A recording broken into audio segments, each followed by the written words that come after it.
Assalamualaikum warahmatullahi wabarakatuh. Bismillahirrahmanirrahim. Alhamdulillahi rabbil alamin. Wassalatu wassalamu ala ashrafil anbiya'i wal mursalin. Sayyidina Muhammadin wa ala alihi wa ashabihi wa man tabi'ahu ila yaumiddin, amma ba'du. Para pendengar yang saya muliakan, seperti biasa, alhamdulillah pada malam hari ini Allah Subhanahu wa taala telah melimpahkan rahmat dan hidayahnya sehingga kita bisa berjumpa, bisa bersua kembali dalam kajian kita, kajian rutinan kita, kajian fikih, kajian kitab takrib karangan Imam Abi Suja. Alhamdulillah, pada kesempatan kita yang lalu telah kita bahas mengenai macam-macam mandi yang disunnahkan. Dalam kajian kita kali ini kita akan membahas pembahasan baru, yaitu mengenai al-mashu alal khuffaini, mengusap dua muza atau dua sepatu sebagai ganti daripada membasuh dua kaki dalam wudu. Memang masalah al-mashu al-khuffaini atau mengusap muza atau sepatu sebagai ganti daripada membasuh kedua kaki ini memang kalau kita di Indonesia memang tidak pernah kita lakukan dan tidak pernah kita praktekkan. Tapi yang sering mempraktekkannya adalah mereka yang hidup di daerah yang sangat dingin sekali. Misalnya yang hidup di daerah Arab sini, di daerah Suria atau di daerah Lebanon, atau di Madinah Munawwarah atau di Hadramaut sendiri, kalau musim dingin itu sampai derajat dingin itu sampai di bawah 0 derajat. Jadi orang itu sangat enggan sekali kalau mencopot kaos kaki atau muzahnya. Sehingga karena mencopot muzah atau mencopot sepatu, mencopot kaos kaki yang terbuat dari kulit itu masyaqqah, maka di sini Rasulullah Shallallahu alaihi wasallam memperbolehkan sahabatnya untuk mengusap muzah atau mengusap sepatu sebagai ganti daripada membasuh kedua telapak kaki. Ya kalau bayangkan kalau misalnya kita misalnya hidup pada musim dingin di daerah dingin di Arab sini, kadang-kadang dinginnya itu sampai 2 di bawah 0 derajat Celcius, maka jangankan mandi, menyentuh air saja sudah enggan. Nah, apalagi kaki ini kan bagian yang paling rawan, paling vital. Kalau kena dingin itu paling terasa kaki, telapak kaki. Maka agama Islam mempermudah bagi pemeluknya untuk melakukan segala bentuk kegiatan ibadah. Maka dari sini Rasulullah Shallallahu alaihi wasallam memperbolehkan para sahabatnya dan beliau bahkan mempraktekkannya sendiri mengusap muza sebagai ganti daripada membasuh kedua kaki. Muza itu apa sih? Muza itu ya sepatu itu ya. Atau semacam kaos kaki tetapi terbuat dari kulit yang kuat yang bisa menahan rasa dingin.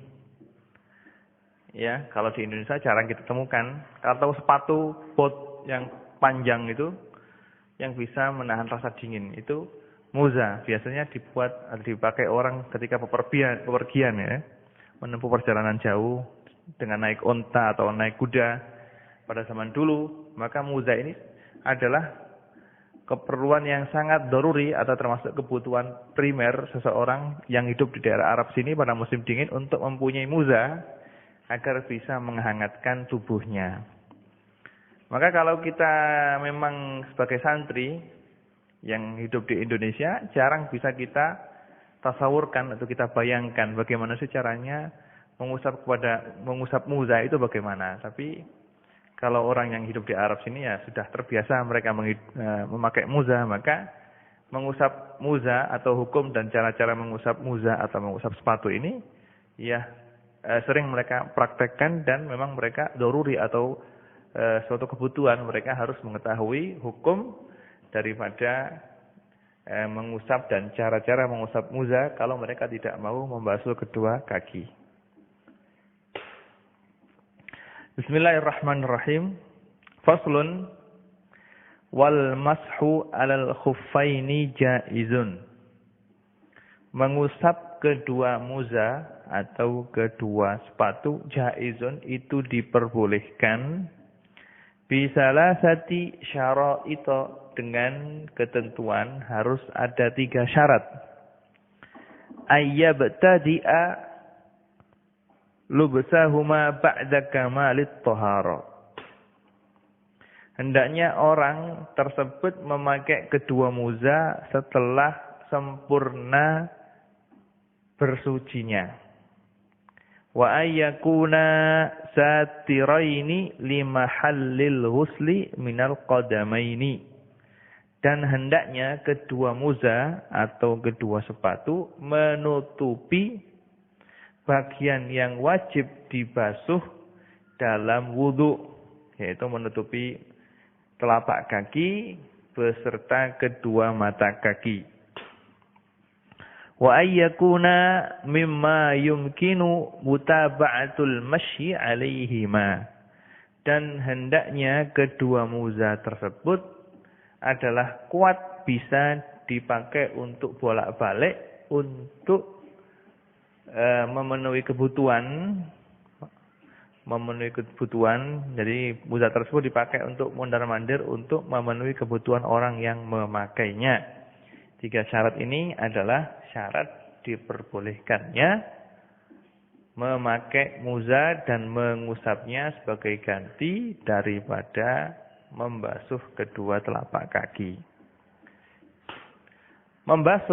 Mengusap muza diperbolehkan sebagai ganti daripada membasuh kedua telapak kaki pada saat wudu. Dalilnya adalah sangat banyak sekali. Di sana banyak sekali hadis yang menunjukkan bahwasanya mengusap muza ini hukumnya adalah diperbolehkan. Salah satu hadis yang menunjukkan hal tersebut adalah hadis yang diriwayatkan oleh Imam Bukhari dan Imam Muslim dari sahabat Jarir bin Abdullah bin Jabir al-Bujali. Beliau mengatakan, "Ra'aitu Rasulullah sallallahu alaihi wasallam bala summa tawadda'a wa masaha ala khuffaihi." Yang artinya, saya melihat Rasulullah sallallahu alaihi wasallam suatu ketika beliau kencing, terus wudu, terus mengusap kedua muza beliau. Dan Imam Hasan Al-Basri mengatakan bahwasanya saya telah meriwayatkan hadis mengenai diperbolehkannya mengusap muza ini dari 70 orang sahabat. Semuanya saya meriwayatkan hadis dari mereka semuanya bahwasanya mengusap muza hukumnya adalah diperbolehkan. Juga Imam Nawawi telah menukil ijma atau kesepakatan para ulama bahwasanya mengusap muza atau kedua sepatu hukumnya adalah boleh sebagai ganti daripada membasuh kedua telapak kaki pada wudu, baik untuk laki-laki atau perempuan, baik untuk besar atau kecil, baik untuk orang yang bepergian atau orang yang tidak bepergian, baik bagi orang yang sembuh, sehat walafiat, atau bagi orang yang lumpuh, semuanya diperbolehkan untuk mengusap kedua sepatu atau kedua muza sebagai ganti daripada membasuh kedua telapak kaki dalam ibadah wudu. Di sana ada beberapa golongan yang mengingkari diperbolehkannya mengusap muza, termasuk golongan Rawafid dan golongan Khawarij. Tapi khilaf mereka tidak diperhitungkan dalam masalah ini karena saking banyaknya dalil yang memperbolehkan untuk mengusap muza sebagaimana yang dinukil oleh Imam Hasan Al-Basri. Cuma dalam hal ini ulama ahli sunnah berbeda pendapat mengenai mana yang afdol. Apakah yang afdol membasuh kedua telapak kaki atau mengusap muza saja?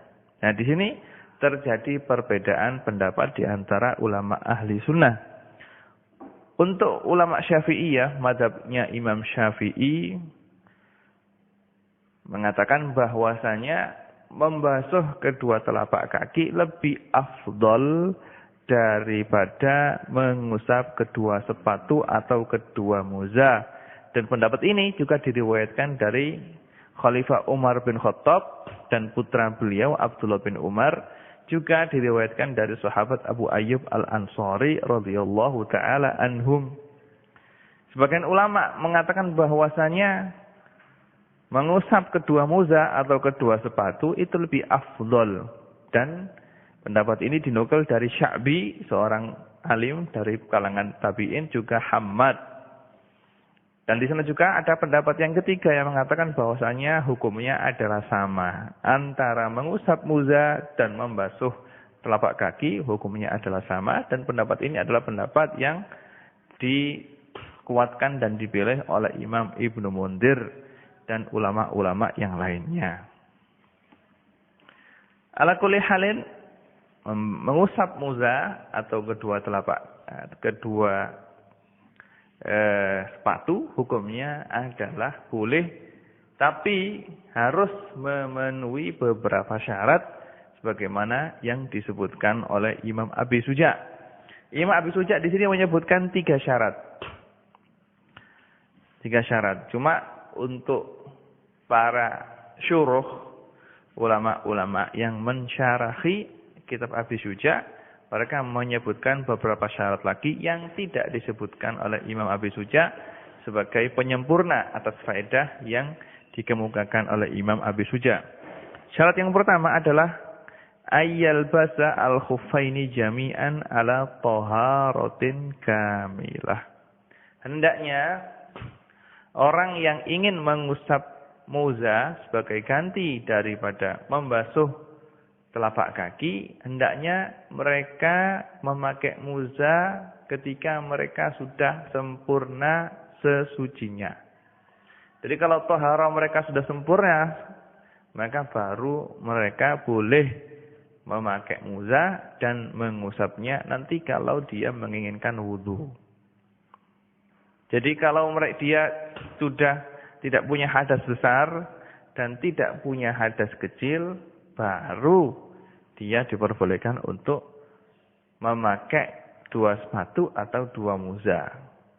Nah, kalau misalnya sesucinya atau toharonya belum sempurna, maka tidak boleh dia memakai kedua muza terus mengusapnya. Contohnya bagaimana? Contohnya kalau misalnya saya mau wudu, sudah selesai wudu, ketika saya membasuh kaki kanan, saya basuh kaki kanan saya, kemudian saya masukkan muza saya untuk yang kaki yang kanan. Kemudian saya basuh kaki kiri, terus saya masukkan muza untuk kaki kiri. Maka tidak boleh. Karena apa? Karena saya telah memasukkan muza atau sepatu untuk kaki kanan sebelum saya menyempurnakan wudu saya. Karena kaki kiri saya belum saya basuh. Jadi caranya bagaimana? Mandi kalau punya jenabat, mandi secara sempurna, kemudian wudu secara sempurna. Kalau sudah selesai wudu baru memakai muza. Nanti kalau datang hadas setelah memakai muza, terus pengen wudu lagi, lah ketika wudu yang kedua ini dia boleh mengusap muza sebagai ganti daripada mencuci atau membasuh kedua telapak kaki. Ini adalah syarat yang pertama. Hendaknya orang tersebut memakai muza setelah sempurna toharohnya atau sesucinya. Syarat yang kedua adalah hendaknya muza atau sepatu yang dia pakai adalah sepatu yang layak untuk diusap. Jadi tidak semua sepatu dan tidak semua muza, tapi yang boleh untuk yang boleh untuk mengusap, sepatu yang boleh diusap adalah sepatu yang layak, yang memenuhi kriteria tertentu sehingga boleh untuk diusap. Tidak semua sepatu, tapi sepatu-sepatu atau muza-muza yang menetapi atau mempunyai syarat-syarat tertentu. Syarat-syarat tersebut adalah yang pertama, ayyastura al-khuffu jami'a mahallil ghusli minar rijlaini. Hendaknya muza tersebut atau sepatu tersebut menutupi semua bagian kaki yang wajib dibasuh ketika wudu. Jadi sepatu tersebut atau muza tersebut menutupi semua bagian yang wajib dibasuh ketika wudu. Jadi harus lebih tinggi daripada mata kaki. Kalau misalnya sepatunya atau muzanya itu rendah, pendek, tidak menutup mata kaki, maka muza tersebut atau sepatu tersebut tidak boleh untuk diusap sebagai ganti daripada membasuh telapak kaki. Jadi sepatu tersebut harus panjang. Seperti sepatu tentara. Ya, panjang terbuat dari kulit yang menutupi kedua mata kaki. Atau seperti muza-muza yang ada di Arab sini, semuanya panjang, menutupi kedua mata kaki. Kebanyakan muza-muza di sini itu sudah sampai di atas setengah betis. Maka boleh untuk diusap sebagai ganti daripada membasuh kedua kaki. Syarat berikutnya, dan harus menutup, harus menutup. Dikecualikan kalau misalnya sepatu tersebut menutup sampai kedua mata kaki tapi sobek. Kalau sobek maka tidak boleh dipakai. Karena syaratnya adalah harus menutupi bagian yang wajib untuk dibasuh ketika membasuh kedua telapak kaki dalam wudu. Nah, kalau muzanya itu sobek sehingga kelihatan bagian yang wajib dibasuh tersebut, maka tidak sah kita mengusap muza tersebut. Ini adalah pendapat yang mu'tamad, pendapat Imam Syafi'i pada qaul jadid. Tapi pada beliau Imam Syafi'i punya pendapat dalam qaul qadim. Beliau mengatakan bahwasanya muza yang sobek atau sepatu yang sobek itu selagi sobeknya itu sedikit tidak apa-apa. Nah, ini adalah pendapat Imam Syafi'i di qaul qadim, tapi qaul yang mu'tamad, pendapat yang harus dipakai untuk orang yang berpegang kepada madhab Syafi'i adalah qaul jadid, yaitu bahwasanya kalau muza atau sepatu tersebut sobek dan kelihatan bagian yang wajib dibasuh itu kelihatan, maka muza tersebut sudah tidak layak lagi untuk diusap.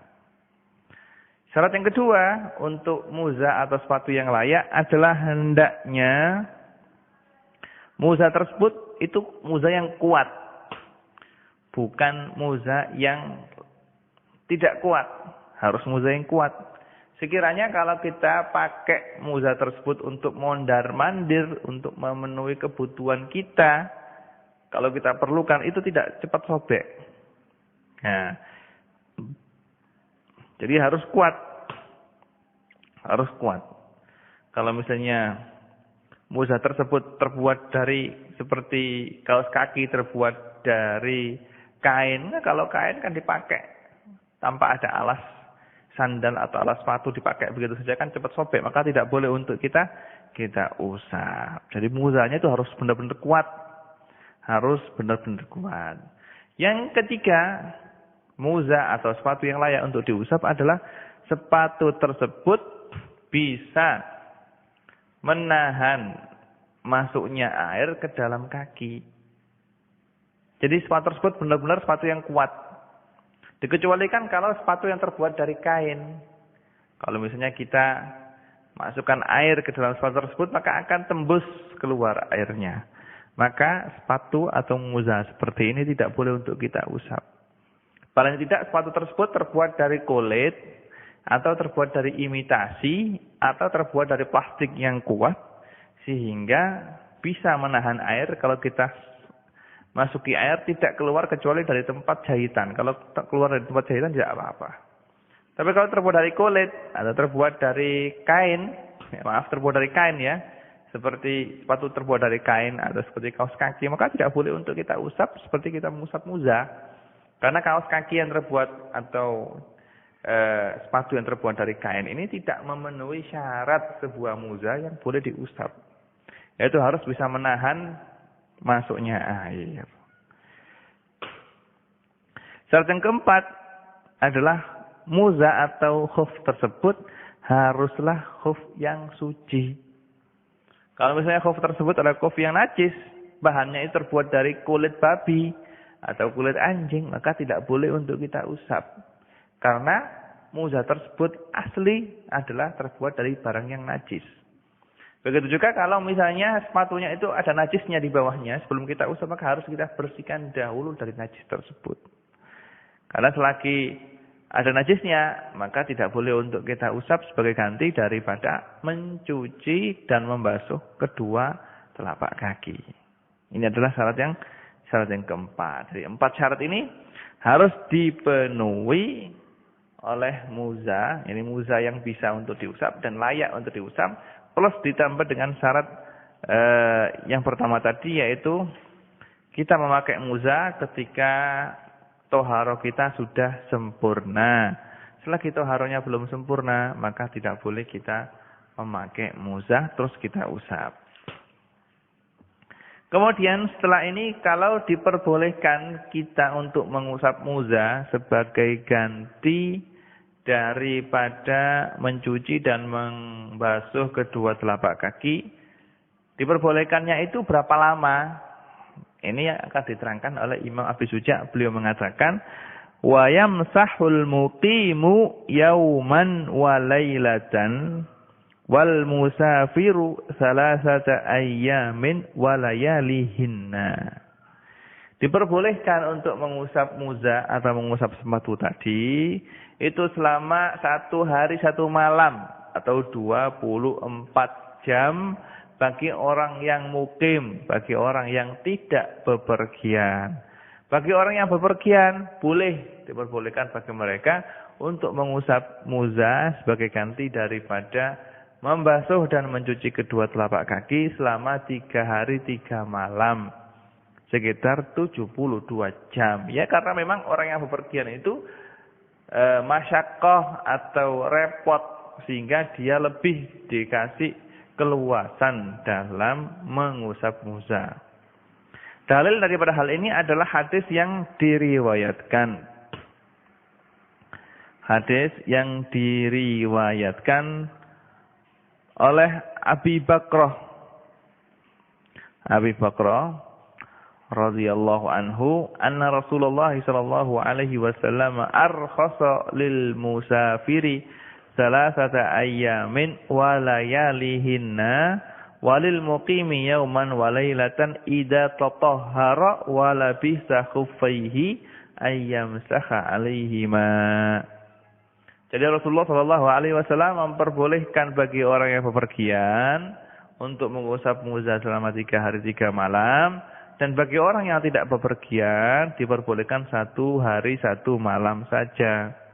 Lah cuma yang harus digarisbawahi di sini adalah yang dimaksud dengan musafir, orang yang bepergian, yang boleh mengusap dalam jangka waktu 3 hari 3 malam, ini kalau memang perjalanan yang ditempuh oleh orang yang bepergian tersebut adalah perjalanan yang sudah mencapai jarak yang boleh diperbolehkannya melakukan sholat qashar. Kalau jarak yang ditempuh itu jarak yang jauh, yang sudah diperbolehkan untuk mengqashar dan menjamak sholat, maka dia sudah mendapatkan rukhsah atau kewenangan untuk mengusap muza selama 3 hari 3 malam. Ya, sekitar 83 km gitu. Terus disyaratkan lagi, hendaknya bepergian tersebut adalah niatnya adalah untuk suatu ketaatan atau suatu yang mubah. Kalau tujuan daripada bepergiannya itu adalah suatu kemaksiatan, misalnya bepergian tujuannya adalah untuk mencuri, naudzubillah, atau untuk berzina, naudzubillah, atau untuk hal-hal yang lainnya yang dilarang oleh agama, maka orang tersebut tidak boleh mengusap muza lebih daripada 1 hari 1 malam. Jadi diperbolehkannya seorang yang bepergian atau musafir mengusap muza selama 3 hari 3 malam itu kalau memang jarak yang ditempuh adalah jarak yang jauh, jaraknya sholat qashar. Yang kedua, tujuan daripada bepergiannya itu adalah tujuan tidak untuk maksiat, baik sekedar untuk mubah saja atau sunnah, yang penting tidak maksiat. Kalau tujuannya adalah tujuan maksiat, maka dia cuma bisa mengusap untuk 1 hari 1 malam saja. Nah, kalau kita katakan bahwasanya waktunya adalah 1 hari 1 malam untuk orang yang mukim, atau 3 hari 3 malam untuk orang yang bepergian. Nah, waktu ini dihitung dari kapan? Nah, ini yang disebutkan oleh Imam Abi Suja. Beliau mengatakan, wabtida'ul muddati min hini yahdutsu ba'da lubsil khuffaini. Permulaan masa yang dihitung ini adalah dihitung dari ketika dia hadas setelah dia memakai 2 muza atau 2 sepatu. Jadi dihitung dari hadas. Kalau misalnya ketika bangun pagi dia wudu untuk sholat subuh misalnya. Kemudian setelah sholat subuh dia pakai muzanya. Kemudian setelah itu ke jam 7 dia baru kentut. Batal wudunya. Lah, maka 3 hari 3 malam itu dihitung dari jam 7 tadi. Dihitung dari pertama kali hadas ketika dia selesai memakai 2 muza atau 2 khuf tadi. Ini adalah yang disebutkan oleh Imam Abi Suja. Dan ini adalah yang mu'tamad untuk mutaakhirin Syafi'iyah. Jadi waktu 3 hari 3 malam atau waktu hari 1 malam itu dimulai dihitung dari kapan? Dari hadas yang pertama ketika dia selesai memakai muza. Seperti yang saya contohkan tadi, kalau misalnya dia bangun subuh terus wudu secara sempurna, sholat subuh, setelah sholat subuh terus pakai muza, lah terus jam 7 kentut. Nah, maka dihitung dari jam 7 tadi. Kentut terus wudu lagi jam 7 itu, maka dari jam 7 inilah dihitung 24 jam atau 72 jam. Itu. Nah, Imam Nawawi menukil pendapatnya Imam Ibnu Munzir dan Imam Abi Thawr bahwasanya waktu ini dimulai dari memakai muza. Jadi dihitungnya waktu 3 hari 3 malam 72 jam atau 1 hari 1 malam 24 jam itu dihitung dari ketika memakai muza. Kalau misalnya dia wudu subuh itu setelah subuh dia wudu masuk atau manjing waktu subuh dia wudu terus salat subuh, terus setelah salat subuh jam 6 dia pakai muzanya, maka jam 6 itulah mulainya waktu 1 hari 1 malam atau 3 hari 3 malam. Ini adalah pendapatnya Imam Ibnu Munzir dan Imam Abi Thawr, yang mana pendapat ini dikuatkan dan dipilih oleh Imam An-Nawawi di kitabnya Al-Majmu'. Karena pendapat ini adalah pendapat yang sesuai dengan zahir hadis yang ada dalam masalah ini. Tapi ala kulli halin yang muktamad adalah masa 3 hari 3 malam dan masa 1 hari 1 malam itu dihitung dari hadas setelah memakai muza. Kemudian Imam Abi Suja mengatakan, fa in masaha fis safari thumma aqama aw masaha fil hadari thumma safara atamma masha muqim. Kalau orang tersebut bepergian terus mengusap muza atau sepatu. Kemudian dia sampai pada tempat tujuannya dan mukim atau sampai pada daerah asalnya terus mukim. maka dia tidak boleh menyempurnakan masa untuk orang yang bepergian, tapi harus menyempurnakan masa untuk orang mukim. Begitu juga sebaliknya. Kalau ada orang yang mengusap muza ketika dia berada di rumah, kemudian dia bepergian dengan memakai muza tersebut, maka dia tidak boleh mengusap untuk 3 hari 3 malam, tapi dia bisanya cukup untuk mengusap 1 hari 1 malam saja, karena ketika dia mulai memakai muza, itu dia tidak orang yang bepergian. Nah, jadi kalau misalnya, saya ulangi lagi, kalau orang tersebut memakai muza ketika dia dalam keadaan bepergian, kalau sampai di rumahnya atau sudah sampai di tempat tujuannya, maka dia tidak boleh menyempurnakan waktu 72 jam, itu tidak boleh. Tapi dia menyempurnakan waktu 1 hari 1 malam. Nah, kalau memang perjalanan yang dia ambil itu sudah memakan lebih dari 24 jam, kemudian dia sampai di tempat tujuannya, maka dengan cuma sekedar sampai di tujuan, maka habislah waktu dia untuk mengusap muza. Karena waktu perjalanannya sudah lebih dari 1 hari 1 malam. Misalnya saya jalan pakai sepeda motor, misalnya dari Jakarta ke Surabaya, suatu misal. Nah, ketika perjalanan mulai saya mengusap muza itu ketika saya di Jakarta Masian, saya sudah usap muza. Lah, nyampe di rumah di Surabaya itu 2 hari sesudahnya. Lah, ketika nyampe di rumah sudah habislah waktu untuk mengusap muza, karena perjalanan yang saya lakukan sudah memakan waktu lebih dari 1 hari 1 malam. Tapi misalnya kalau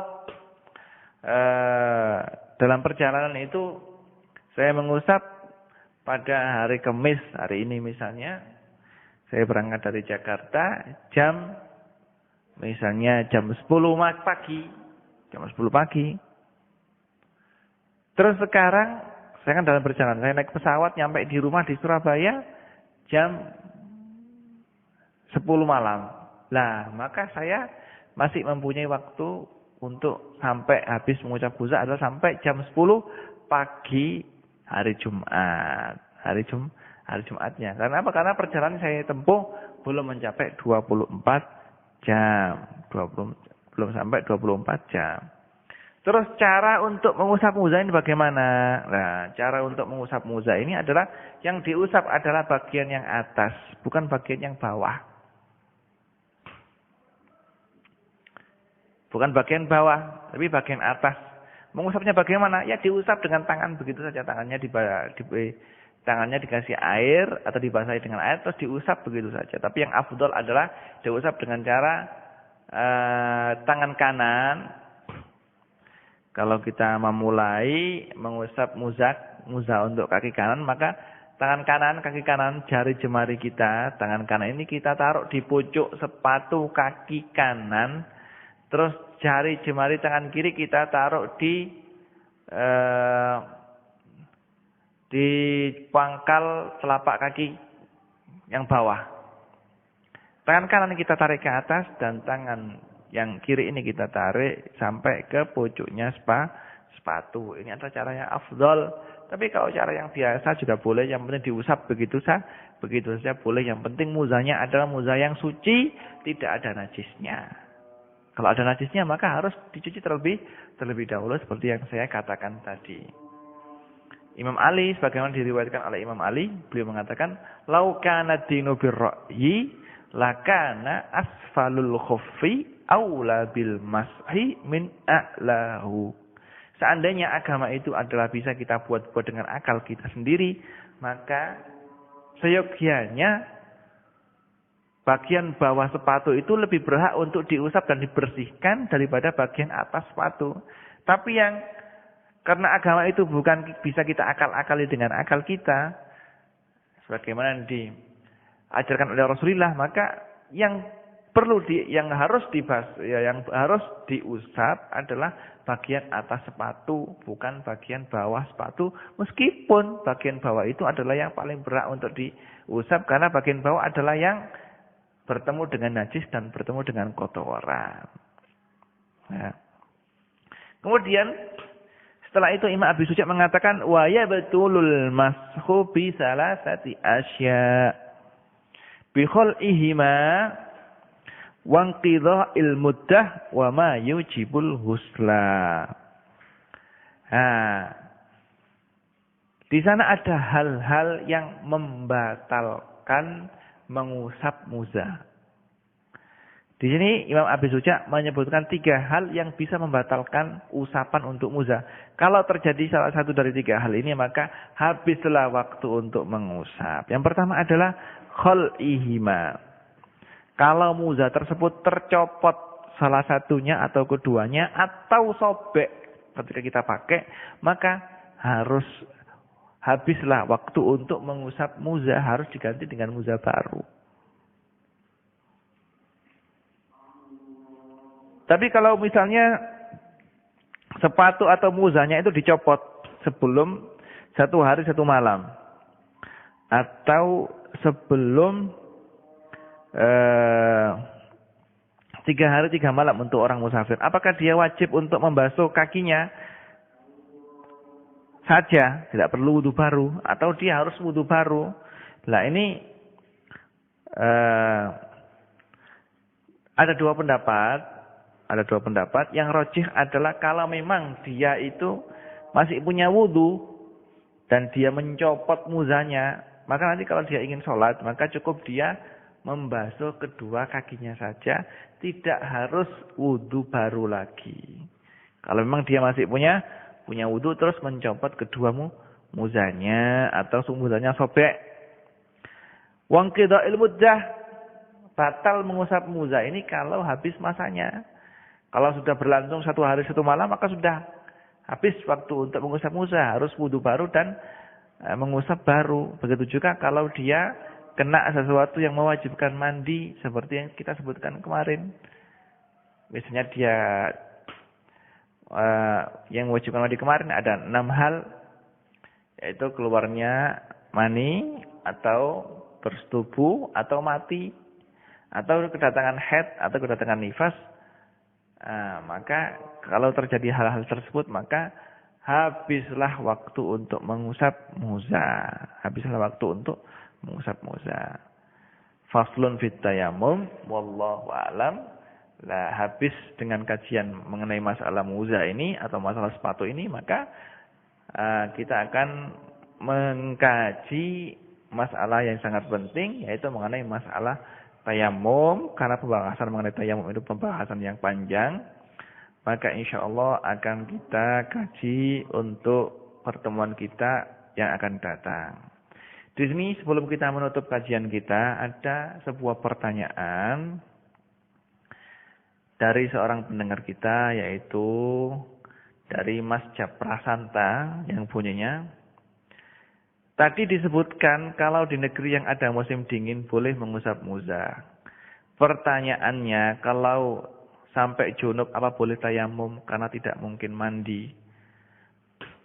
Kalau